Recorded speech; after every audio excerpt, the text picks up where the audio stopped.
welcome everybody to the Innovation and Early Stage Investment Panel. And thank you for the organizers from the SAX team to putting this wonderful panel together. We will have in this panel Daniel O'Mahony from Seroba Life Sciences, Lionel Carnot from Earlybird Venture Capital, Martin Rothman from Sofinnova Partners, Patrik Sobocki from Industrifonden, and Philippe Pouletty from Truffle Capital. And this panel is going to be co-chaired by Tervaert from INKEF and myself, Martin Pfister. I'm with the HealthTech Gründerfonds. And today is International Women's Day. And so the panel does not, come with distinct diversity. I think we will provide you with a deep insight and diverse ideas and opinions about the topics that we will discuss. But without further ado, let us start a brief intro to get an overview of the panel members. And to make it crisp, please focus on your stage of initial investment, the geography, your typical investment ticket size, focus areas, and the fun fact. And Daniel, would you like to start?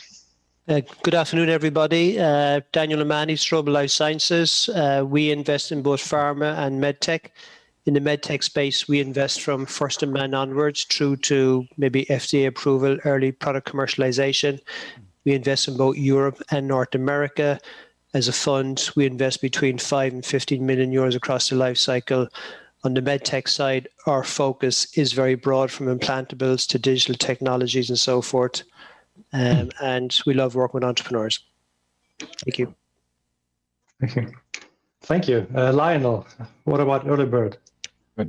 Hello, everyone. This is Lionel Carnot with Earlybird Ventures. So I'll take them in order. Stage of investment from early to late, including growth. Healthcare broadly, so think biotech, pharma, medtech, diagnostic, digital health, almost everything and anything. Under health, the geography is almost exclusively Europe with a big E. The investment ticket is initially between 5 to 7, and we reserve about the same for follow-on investments. I was asked for a fun fact. So if you actually look at our logo, that bigger than and the little underscore, it's actually a beak and a worm because we are Earlybird.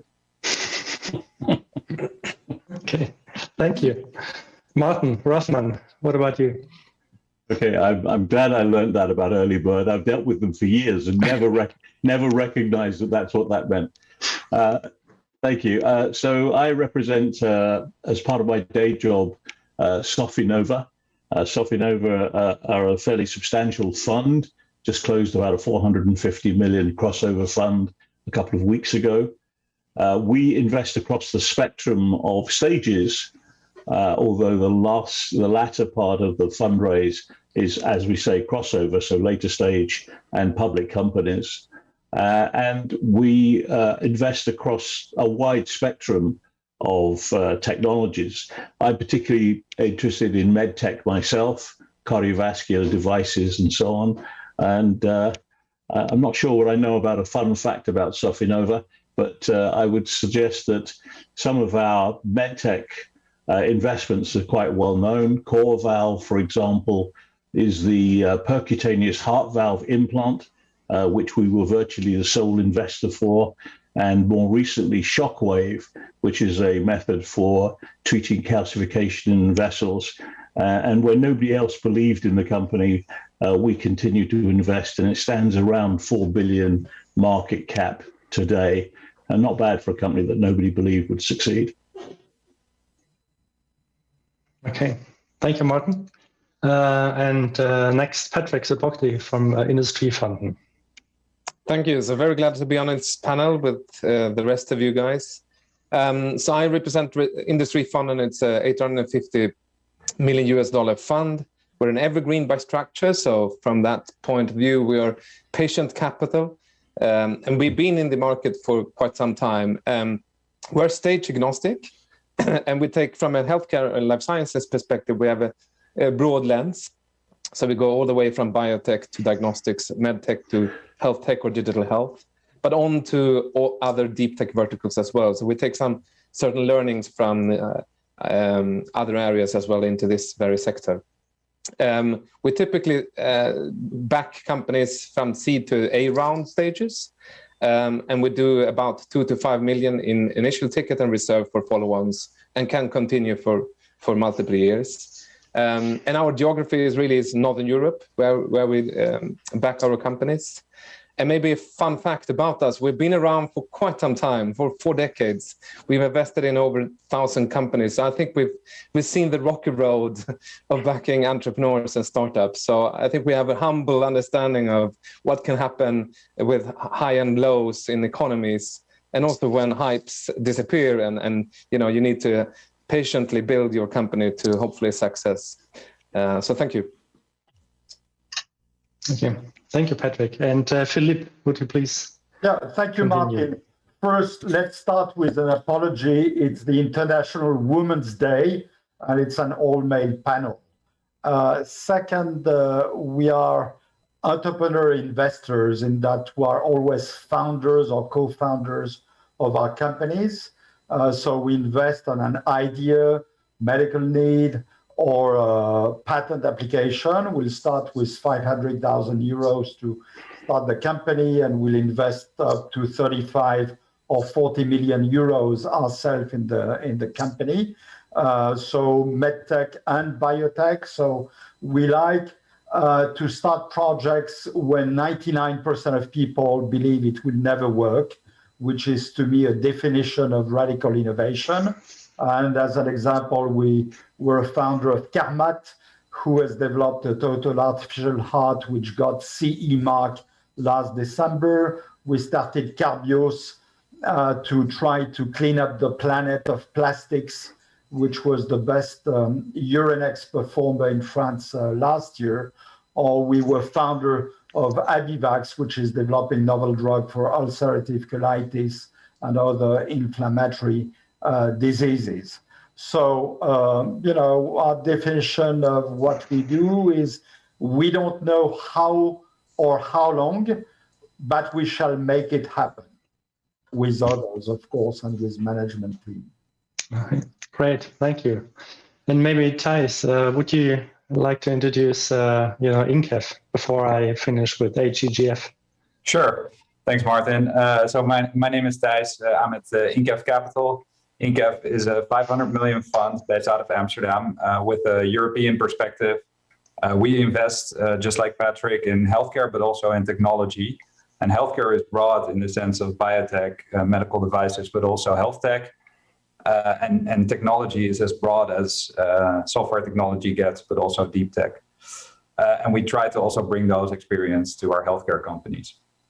We make a longer-term commitment to founders, looking for the longer-term, real company building, as opposed to shorter-term, looking for the liquidity perspective. And we really look for people that differentiate themselves with their technology, with their products, with their businesses. And typically, we like to get in as the first or second institutional investor and support those companies throughout the journey. And we have a 20-year fund life cycle to enable us to do so. And yeah, maybe a fun fact. I think if you're an INKEF portfolio company, we try to bring a lot of operational experience, and that means that we have lots of people with a tech, but also with a biology lens. And if you bring these people together, you get very interesting discussions. So happy to share that once you meet our team. Over to you, Mark. Thank you, Thijs. And about HEGF, we invest, our initial investment state is seed. That is for HEGF companies, not older than 3 years, and having raised less than 500K of equity money. The focus area is Europe, with a focus on Germany. So some money has to be spent here, but we invest also outside of Germany. And the typical ticket size is with typical seed investor, we do between 500K and $1 million for the first investment, and can follow up in a couple of deals with at least up to 3 million per deal. And in regarding focus areas, we are quite opportunistic in life sciences.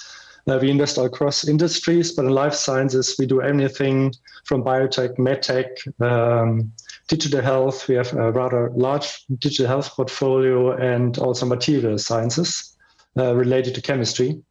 And maybe a fun fact that is regarding myself. So I with HGGF since 10 years now, and I came to the HGGF because I wanted to have an investment. And this didn't work out, but I got offered the other side of the table. So I'm with HGGF since then, and actually the assets of the company that we wanted to found have been bought by a guy named Igor Shahin back then, 10 years ago. He is the CEO of BioNTech, actually, and then all big in the press right now. And I can tell you that among this group, we had a great time in preparing topics together.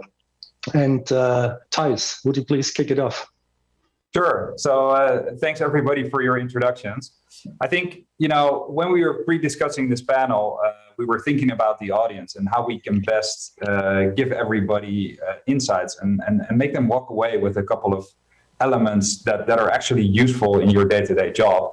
And I think since there's a lot of, entrepreneurs that are looking for funding in the audience, we thought an interesting topic to discuss would be, what do you look for in an early stage investment opportunity? And perhaps it's most useful to also highlight this by giving an example. So I'd love to learn from you, Patrik, when you look at a new opportunity, what do you look for? Well, thanks for that. I mean, primarily, since we go all the way from biotech to health tech, I mean, essentially chemistry innovation wrapped with IP to software where you basically don't have necessarily IP. I mean, we look for innovation that actually serves a true unmet need. And I think we go deep when we look at true unmet needs, because I think there is flavors of that. So we definitely want to understand that there is a problem that is solved here. And I think the other aspect, and that goes equally when we're looking at software and medical device and diagnostics type of applications, we want to see that the solution or the product that the company is about to develop or has developed really serves the patient and drives outcomes. Not only which certain health tech innovations can do, open access only, or do a bit on well-being, but we truly want to drive outcomes, so improve health and longer lives of the patients. So I think those are pivotal. And of course, after that, we look at team and ambitions and plans to go bold. And the last aspect we definitely want to see is also some sort of scalability. And with biotech companies, of course, there is a global market almost immediately if you reach certain milestones. But the other types of healthcare technologies, the path to scaling can be different. So we want to also ensure ourselves and hear the team and the founders describe the plan to actually scale the technology. So those are a few other factors that we definitely okay, interesting. And can you also give one example of a company where you were impressed on those dimensions? Sure. So I mean, maybe more of a contemporary company in this space, a company called Nouveau Air. I would maybe describe it as Livongo for severe respiratory disease. So a combination of connected devices with software and a data-driven approach to actually drive remote care for severe respiratory patients. So that's an example of combination of data, hardware, and software, actually. And throughout this past year, they have had a phenomenal accelerated path to market, given the urge and the need to actually move towards not a face-to-face and physical meeting of this risk group, which severe respiratory patients evidently are. So that's an example of a recent investment in a contemporary and combined product. Great. So perhaps I think Martin is one of the endless entrepreneurs in this panel. It would also be good to understand your perspective on, what are you looking for when you approach a new company? Okay, well, I suppose before I answer that completely, I should give a little bit of background. I start life as an interventional cardiologist, so I'm a plumber by trade, and have a very simple approach to life. And I also am very patient-centered in terms of outcomes. In my investment concept, I'm looking particularly for an unmet need, usually. And it's a clear-cut unmet need. So to make it an example, for example, one of our investments is a company that looks at saving people's lower limbs from amputation. And if you have any clinical insight, amputation is one of the most barbaric procedures that any physician can do. You could imagine going back to the sort of 16th century, being on a ship and being fed brandy before somebody hacks off your leg. Well, it's pretty like that still. And I always found this to be a horrendous mutilating disease. And the problem, of course, is that even after you've had your offending leg cut off, you still die of renal failure, stroke, hypertension, heart failure in the next year to 2 years. So there's a sort of 50% mortality. So when somebody comes along with an idea that might be able to keep that leg on and allow the individual to retain function in that leg, that to me is an unmet need and an exciting opportunity. In this particular case, it doesn't change the world, in that maybe there's only 150,000, 200,000 of these procedures done a year in the US, but it changes the patient in a big way in the family. So I have a sort of strong leaning towards this clear unmet need. I'm not really interested in diagnostics. I'm not a chemist. I don't understand that side of the business, but I find diagnosis without treatment to be pretty unrewarding. So from our point of view at Sofinnova, we look at from very early stage being done through one of our own internal companies called MD Start, and that's a low ticket investment. And then we move up the piece, just like all of the investors here, all the way up to 30, 40, 50 million, if it's at the other end of the business, and sometimes a lot more than that if it's a crossover or a public fund, a public holding. So I think my answer would be unmet need, very clear understanding what that need, and then go back to all the obvious questions. Team, understanding of the marketplace, understanding of how the buyer will assess you when you come to be bought. Will you have good regulatory? Will you have good quality? Will you have good disciplines in place and good IP? All of those things that we all understand are basic building bricks of a good company. Great. Thanks, Martin. How about you, Philippe, at Truffle Capital? How do you look at new concepts? Well, the first honest answer is, do I get, and my collaborators and team, excited about the project? We need to have excitement, not only when we start, but to think that in the following 5 and 10 years, it will be exciting. Number two, can it be a revolution, not as compared to competition of today, but 7, 10 years down the road, which is the time it takes to develop a new medical device or a drug, which is difficult, right, to predict the future. So to go back to Carnot, total artificial heart, when we started the company with Airbus and Alain Carpentier, it had this feeling of excitement, unmet medical need, very difficult project, but excitement. When we started Carbios to say, well, maybe biotech could clean up plastics of the planet, 10 years ago, not as many people would think about that.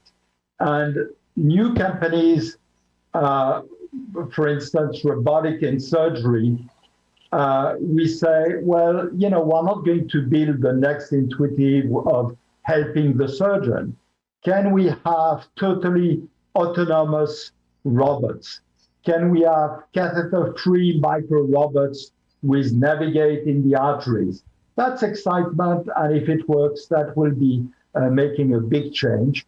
And we like, of course, very strong IP. If you don't have strong IP, forget it. You'll be a pioneer and others will take over. That's a given. And we want big medical needs, like Martin said, big markets. We're not about building new startup companies focusing on niche. No, we want to compete in very big market opportunities with very big, strong IP. And given that, we may have a chance of success. But we never invest on 300 pages business plan, which will be wrong in any event.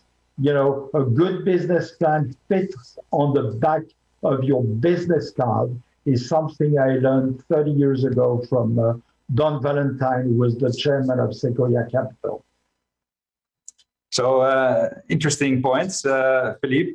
Do you agree with those, Lionel, that you know, without that 300-page business plan, or you don't need a 300-page business plan in order to invest? Oh, please don't send me a 300 business plan. No, unless I have a table that needs no fixing and I need to put something under it. No, that's the sole use I would do of the such a big business plan. To be honest, no, I'd be surprised that I go beyond page 2. So most of the points have been given. Maybe in order to not rehash what has been said. I mean, when you come to us, the first thing you need to do is get us interested, find the hook. And the hook has to be your energy, your commitment, and that you're selling an exciting story. Once you have that, we'll go through the usual laundry list of making sure that your technology works, the science is sound, any data that you have is valid and reproducible, that you have no IP so that you can keep people out, and also to ensure that you're not stepping on anyone's toes. These are the basic. I mean, something that people also forget, and Philippe alluded to is, you must have a plan, but life happens, and the plan is more, what direction are you going, and how do you expect to move down the road? And too often I see people who have a short view of the world, and when you ask for plans, you get something that is, yep, this is what I'm doing for the next 6 months. I am financing the company for this next 6 months, and voila. And I go, that's great, but no, in our line of business, this is health. 6 months is just the blink of an eye. What are you going to do for the next 5 years, 10 years? How do you go about proving that this is safe and efficacious? How will you get that through your favorite regulatory agency? And at the end of the day, will doctors use it, and will someone pay for it? And that I find that early on, people tend to completely dismiss this. And we need that kind of visibility. So when you come to us, I understand that the story cannot be fully baked, but at least make sure that you touch on all the key points that need to be addressed. And I'll stop here. Great. Daniel, any thoughts to add? It's not always easy to be the last one, but I'm sure the Irish perspective will also bring some interesting thoughts here. I suppose everything has been said. Somebody once said that the best thing about the future is that it only comes along one day at a time. I think as a venture capitalist, we're trying to invest in the future, which is maybe 5, 6, 7 years out. So our focus is to invest in technologies which we believe can disrupt the future of healthcare by whatever means or mechanisms. And that's what gets us excited. It could be a first-time CEO. It could be a serial entrepreneur. We believe in people with capability. And I think at the end of the day, each investment is syndicated. So as we look for investments, we also take on board the wisdom and the experience of other investors as we do diligence and look at different opportunities for investment. So for us, it's really disrupting healthcare, invest in the future, and trying to create the future today. Super interesting. Thanks, Daniel. Can I add one point, which I forget? Sure. Business models, which is single product companies or multiple products. So on one hand, you want a company and team to be highly focused, right, on one project. But we all know that the rate of attrition in clinical development, regulatory affairs, market access is high. So how can you combine focus and de-risking a project. So what we like to do is start companies on single products, right? But merge 2 or 3 or 4 projects or companies together, 1 or 2 Philippe. before IPO. Philippe, I think that's a super interesting point. Maybe let's shift gears a little bit, because I think the next topic is more around why do startups fail in the end. And I think this is a part of, that VCs don't like to talk about. I think the whole industry always wants to talk about success and why things succeed. And, sometimes it just doesn't happen, right? And an entrepreneur wants to take an early exit, or a startup actually fails. And I think it's really interesting to look at those root causes. How can you avoid those pitfalls? We have a tremendous set of experience here on board. So I'd love to learn, why do things not work out? And perhaps, Martin, I think you're one of the most experienced ones on this panel. So I thought you were coming to me because I had the most failures. I'll leave that comment to you. No, just kidding. Okay. So Philippe touched on a very important point, and that is, and so did Daniel, the energy in amongst the people selling the company to you as a venture capitalist. Because when you are, at the end of the day, nobody has the right answer at the stages we're looking at the company. If they have all the right answers, we're looking too late. And the opportunity is to try and spot people who can solve problems, because there will be problems along the way. So we look at the energy of the people, the mindset of the people. Are they rigid? Are they inflexible? So to give you an example of both a mistake and maybe a good outcome, is I was involved heavily in the acquisition for Medtronic of a company called Ardian, which is a device, a concept device for the treatment of high blood pressure. And we bought that company. I did the diligence on that. We bought that company on a promise that it would, if it worked, it would be game changing. However, the failure bit of that is that, for example, about 6 months before we bought the company, they changed complete direction on the energy source and the way they delivered the treatment modality. Now, we didn't know that when we bought the company all that well, so much for diligence. But we believed in the idea, we believed in the technology, the concept, and the great opportunity. Now, as a lot of people in the business know, that concept failed its first clinical trial, hugely expensive clinical trial. It failed.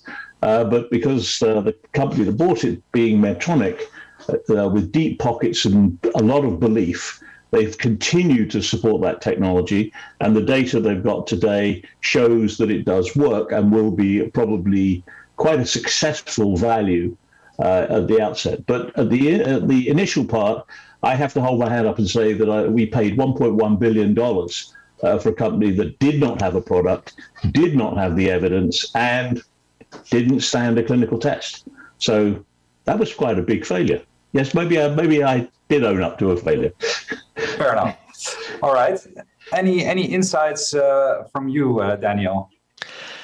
I think at the end of the day, technologies fail because human biology is very complex, and animal disease models do not translate very well into the human situation. And I think the failures in biotech are different for the failures in the medtech space generally. I think in the biotech space, that translation is more challenging and more difficult. And we've had failures in clinical trials in the pharma biotech space, and we own up to that for sure.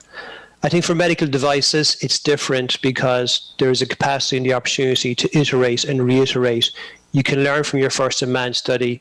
You can take the learnings on board. You can go back and repeat the study and hope you get the improvement that you're looking for. And I think the chances of success in the medical device space are bigger versus pharma biotech in general.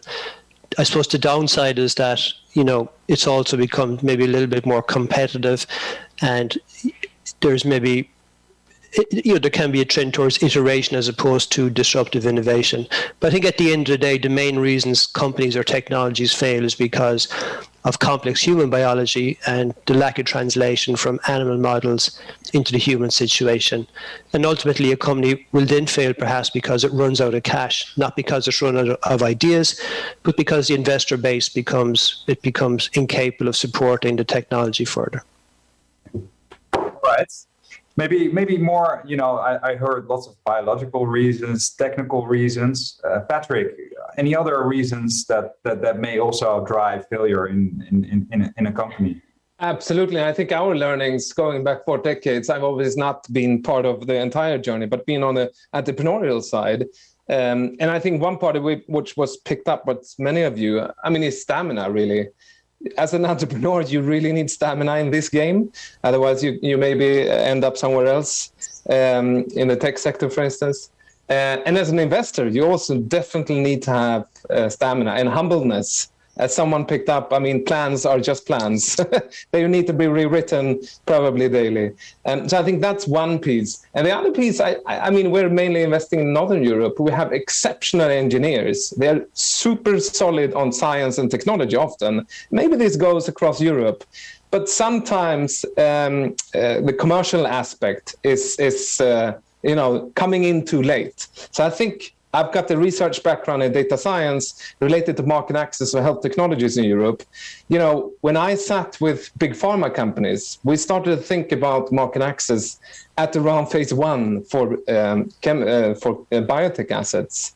This does not happen, I think, across the biotechnology sector in Europe, unless you really are looking to do your launch yourself. And that also goes for medtech diagnostics equally, and probably even more. And in the health tech sector, you need to be really, really sharp and think through your commercial strategy and go-to-market model. And here, I think learnings are that you need to really re-engage previous entrepreneurs who've done this. If that's in boards, advisors to the company, or even in the C-suite. So I think that recycling of commercial mindset is something that we've really seen important. And that can go for pre-revenue technologies in the healthcare space. You need to think through that early, because reimbursement and market access pathways are tricky, and they will be evidence-driven. So you need to build up that evidence equally as you could do with your clinical evidence.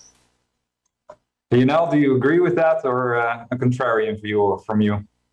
My view is it's all about people. It is truly all about people, because at the end of the day, good team, bad product versus good product, bad team are always better than the team. And when I say the team, it's not only management, it's the investors, it's the board, it's anyone involved. People tend to always put the human pressure on the management team and the funders. This is only part of the equation. We've had companies fail simply because of dysfunctional boards, of syndicates that would not work together, and that irrespective of how good or bad the science of the technology was. It's like the body. If the brain doesn't work, the rest of the body doesn't work either. So people. It's setting the right direction for the company. It's implementing correctly. It's execution, and I think as was said earlier, if something doesn't go to plan, a good team with a big T will find alternative, will find ways around, and muddle through. A bad team will get stuck and die. And that goes about the plan, the big plan as to the small details and the execution. But it's also the financing of the company was mentioned also earlier. The company is not making it because they can get finance. To quote, and that shows how old I am. Alessandro Zaffaroni. You take the cookies when they're passed. Not when you're hungry. It is so true. I have seen, and this is a European issue more than in the US, where people are so afraid of dilution that they only take the bare minimum, And then life happens, and nothing goes to plan. It's not supposed to go to plan. You need a plan because you need to decide, this is the direction I'm walking. But I guarantee you, it will take more time and more money. So about that plan, I think Philippe had an interesting point here around, do you take one shot on goal or do you bring multiple assets in one company? So Philippe? First, I agree with Lionel. Just think about the nightmare of having this full panel on the same board. That would be difficult to make decisions. But second, benefit risk in the choice of your product candidate. You need a major benefit and accept that adverse event will not kill your product, I think, if you want to maximize success. So life-saving product and accepting that adverse event, which you'll see in clinical development, may not kill your product. For a startup company, it's easier to develop such products. Several product candidates, because whatever the quality of management team, as Martin said, human physiology, physiopathology is very complex. So if you have a single product, your probability of success, you are certainly better in clinical development than a large pharma or medtech companies because you have the drive of the people and the need to succeed, but failure will happen. If you have a company with 2 product candidates or 1 product, several indications, then your probability of success as a company is higher. If you can say 1 product which succeed will make the company. And as an example, we have merged several products, Abivax, in the same company. We have merged several products in affluent, which might do an IPO soon. That way we say, we can tolerate to have 1 or 2 failures in our clinical development plans. But Philippe, we talked about team, and for us as a seed investor, we have to start with incomplete teams where we say, okay, we don't get the most experienced serial entrepreneur in this very early stage. It must be even so, if you look even earlier, right? That and this is something where a lot of VCs don't talk about as well. Adding management, while the company, develops, or while you move from preclinical to clinical. Yeah, but I tend to disagree with you, Martin, because brain juice you can get. If you don't get it as management, you'll get it as board members, scientific advisory boards, members, consultants. And I think to have a very strong team, management, board, SAB members, and so on, very early on, is critical to making some huge mistakes which will not recover from down the road. And the more the project is exciting, the easier it is to attract very talented people in the board, in the SAB, with warrants, stock options, which will worth nothing if you don't succeed. But I think it's critical very early on to have a CEO who is not too experienced, because if he knows what is down the road in terms of problems, he will say, my God, I don't want to be the CEO. Some very experienced people in the management team and some very, very experienced people at the board level and SAB level. Yeah. Including females. Women's Day. Patrik, you work with companies for a very long time. You said you're sort of a evergreen fund, and you have a longer time frame. Do you add management to the team or change even founders? Maybe to begin to correct that statement, we don't necessarily want to hang around for 2 decades with the companies, but we can have the flexibility to continue to back companies.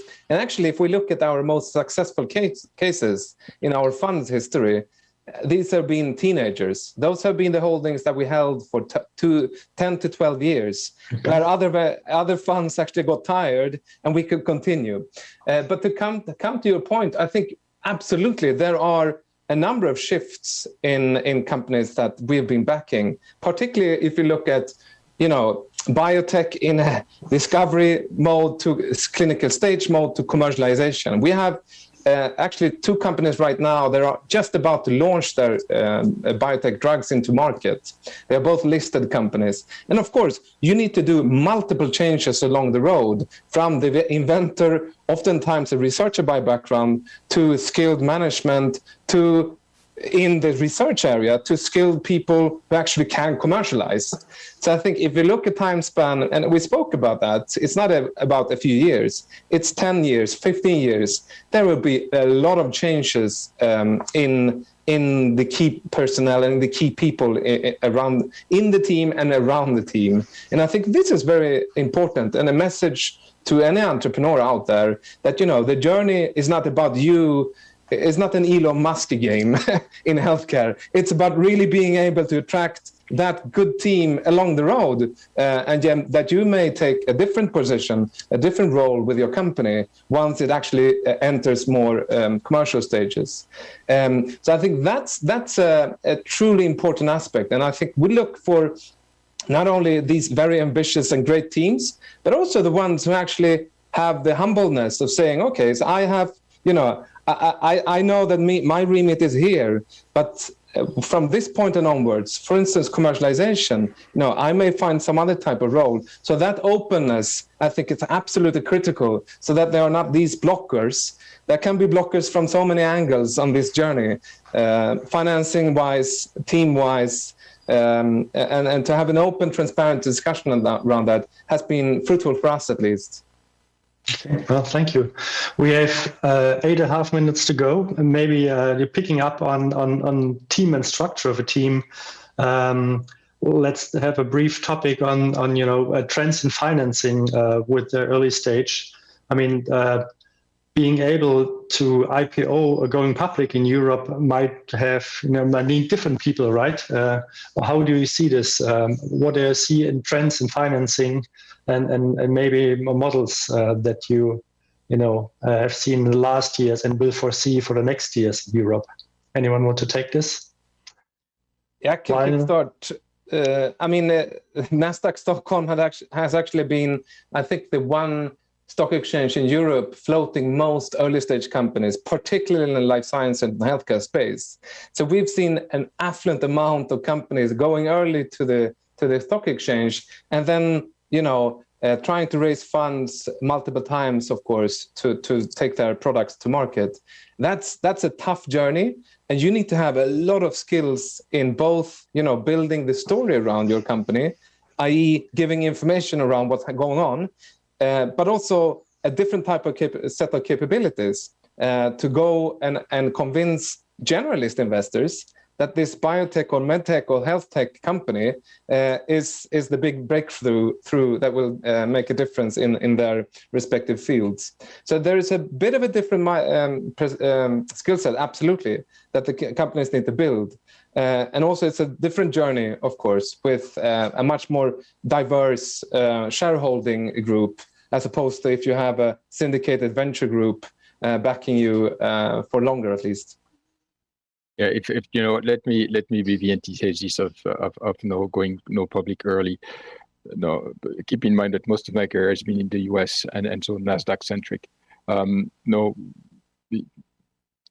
have always seen and continue to see listing on European markets as a pure financing event, and so the key issue is once you're public, most of the companies I see in Europe become what we call zombies. They're no trading, if at all. Usually, the story is not well prepared. The news flow, the value inflection points, tend to lack or lag. And doing secondaries, as Patrik mentioned, is just hell. And so the companies are neither private nor public. You get all the inconvenience of being one or the other, and it doesn't help. So I remain very reluctant to financing through an IPO on European markets, because it's I think more difficult than keeping private and being really ready. Now, the one thing I cannot emphasize enough, and where I really push any of the portfolio companies, is there is so much non-dilutive money in Europe nowadays, and COVID only helps. Whether from the EIF, the European Investment Bank, your national governments, your regions, I mean, you name it, there are tens of millions of euros that you can secure in a non-dilutive way. This should be a full-time ongoing effort by every and any company. Get that money. And it's not something that you do once. It's always be on the lookout for that money. If you're in Belgium or in France, there's more money than you can spend. Invest. If you're in Switzerland, the Swiss, and I can say that I'm Swiss, are a bit on the cheap side. So, try to open an office in the EU and go after EU money. Get that money. The EIB lately has been providing, a debt up to 50 million euros. I mean, this is years worth of investment. Go after that money. If you're in Belgium, especially in Wallonia, and I'm not pitching for Wallonia, I'm not Belgium, I just like fries. Go after that regional money, and that you have in Germany as well, in some of the lenders, that you have in France also as well in some of the regions. Same if you're in Ireland, and I'm sure that Daniel can talk about this. There is so much non-dilutive money, especially nowadays with COVID. Take it. Okay, thank you. Yeah, can I agree and disagree with Lionel? I think it's not one or the other, right? Certainly non-dilutive financing, companies should go after that. And indeed, I think we have about 250 million euros for about 10 companies of grants, loans, and so on. However, going public, you have to remember NASDAQ in 95, I would say, was very much for biotech what it is today in Europe. So you would do some small IPO, secondary offering were not obvious, and so on. And Europe is basically 20 years, maybe 25 years behind the US. However, you can do IPOs, you can do secondary offerings. It helps companies to structure themselves. It does provide liquidity if you have good news flows. So I would never say forget about an IPO in Europe and only do private and then go to NASDAQ. Also, as Europeans, I think it's a little bit of our responsibility to help grow European companies. Let's not forget that going to NASDAQ is transferring a lot of your shareholding, board members, then management, then operations west. And, for venture capitalists to raise a lot of money from European savings, it's our responsibility to not only make money for our shareholders and ourselves, but also to grow European companies which can stay longer than shorter as European companies with some world leaders. That was my hat of former head of France Biotech and former vice chairman of Europa Bio. Thanks, Philippe. I think initially we had also tried to converge from this a little bit more pessimistic note to a more practical note, and ask everybody for some practical last words that you would give startups in the audience that are now listening and that want to raise a seed or Series A round in 2021. But I don't think we have the time and the ability to do so. So one of the things I would like to do is just, thank everybody in this panel for their wise words. I hope it has been useful to understand, what people are looking for, why startups fail, and the key trends in the investment industry that we've observed over the last year. But I do want to invite everybody to reach out to all of the people here involved to seek that practical advice, because I'm sure all of us will be around at the SACS conference, inside or outside. And I do encourage everybody to reach out, share your stories with us, and hopefully we can partner towards the future. I'd like to thank my co-host Martin. Thanks for co-hosting this panel. Thanks Daniel, thanks Lionel, thanks Martin, thanks Patrik. Thanks, Philippe. And of course, many thanks also to the Sachs organization for organizing this conference. I hope you all have a great conference post this panel. Thanks a lot. Okay, and stay safe and healthy. Bye-bye. Bye-bye. Thank you. Bye. Bye. Thank you. Well done.